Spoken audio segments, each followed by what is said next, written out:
আজকে দুপুরে রান্না করলাম বেগুন দিয়ে পালং শাকের তরকারি, আর রান্না করছি মোচা ঘন্ট।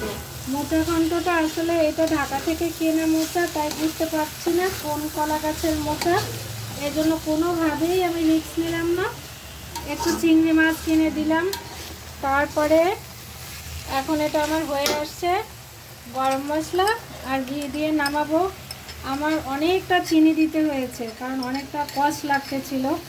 আপনারা অবশ্যই জেনে বুঝে তারপরে ঢাকায় যারা থাকেন মশলা কিনে তারপরে রান্না করবেন।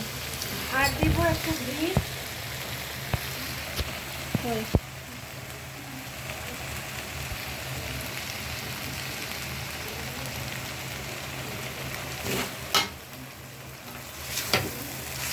এছাড়া আমি আজকে রান্না করেছি ডাঁটা দিয়ে, এটা যদিও হিরাপ রান্না করছে, ডাঁটা বেগুন আলু দিয়ে একটা তরকারি, নিরামিষ, পাতলা মুসুরির ডাল, আর যা কিছু আছে সেগুলো বাসি রাতের পাঁচমিশালি সবজি, সাথে আছে ডিম ভাজা, বেগুন ভাজা, এগুলো নাই দেখালাম। তো কেমন হলো আমাদের আজকের মেনুটা বলুন তো? মোচা ঘন্ট তো অনেকেরই প্রিয়। ভালো থাকুন সবাই। এই যে রান্নাটা